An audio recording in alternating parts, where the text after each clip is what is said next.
Let us immediately begin the video strap that will assist you with fastening your seatbelt.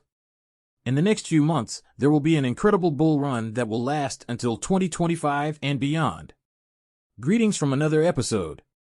Anticipate higher lows and a multi-year bull run as institutional adoption gains traction. They and I both want to prevent you from buying Cardano for less than $1, as well as from buying a hashgraph for less than $1. They will supply the retail dealers after initially entering the market. From yet another episode, greetings. It shocks me how mainstream it is. Vic is going to think about this. The SBF's accomplishments during the discussion last night, when they were talking about the SEC and how they can't even confirm whether Ethereum is a security or not, were ridiculous. Whatever framework they have in place is useless, as evidenced by what he did at FTX, and it is deeply embarrassing that current SEC Chairman Gary Gensler could not decide during a congressional testimony whether Ethereum is a regulated security. This seems to me to be just another example of the administrative. As time passes, the state has gone too far. Jamie Dimon, I've always been vehemently against Bitcoin and other cryptocurrencies, and if I were the government, I would shut them down.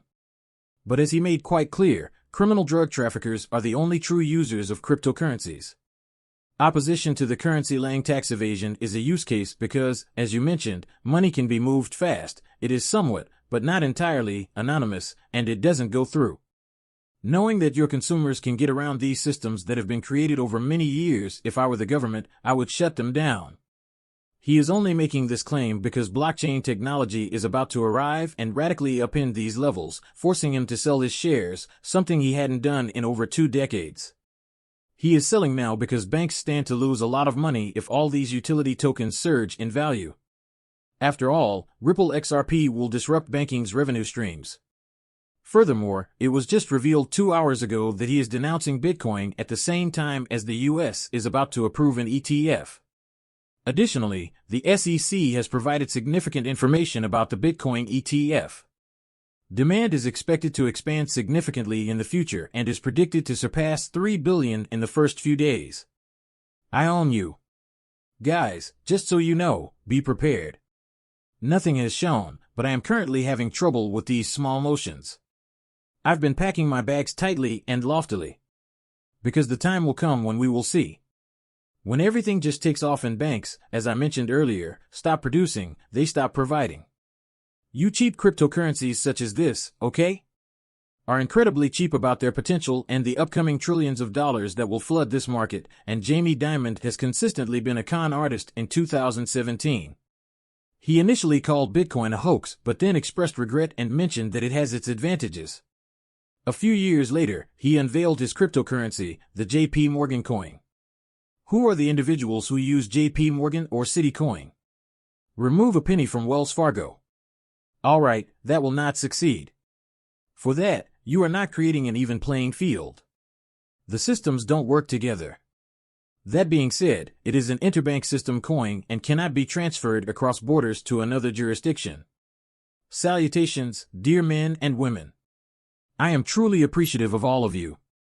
We will make another video, but considering what Vic said and Jamie Dimon's comments, especially the look he got from the CEO of Bank of America, this is critical to getting Bitcoin and Ethereum more widely accepted. I've never been a big fan of cryptocurrencies like Bitcoin. Emphasize that the only real-world use for it is by drug dealers. Opposition to the currency-laying tax evasion is a use case because, as you mentioned, money can be moved fast. It is somewhat, but not entirely, anonymous, and it doesn't go through. All of these technologies have been created over many years to comprehend the sanctions imposed by consumers. Of course, they can stay away from all I've said. If I were the government, I would shut it down. Nefarious, crazy, and using the Bitcoin ETF, people's lives will become extremely chaotic in its final hours. Please feel free to leave your thoughts in the space provided below for me to hear them. I would also like to know your prediction for the near future of the markets. I will answer you in the comments section. I want to thank every one of you if I can. Give me about 2 hours, please, and during that time, I would like to hear your predictions for the following 30 to 90 days.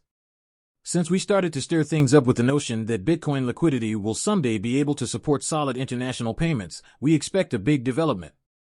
Massive financial waves to guarantee that users could benefit from our fiat-based network might take over as the ODL channel once the market reaches maturity. Finally, turn off the light, since that is precisely what is happening. You are, I think, a component of what we are creating. I weigh all the factors and am confident that it is resolving a real issue. Anybody can see its value. If genuine clients receive real benefits and value from the token, then it will have value.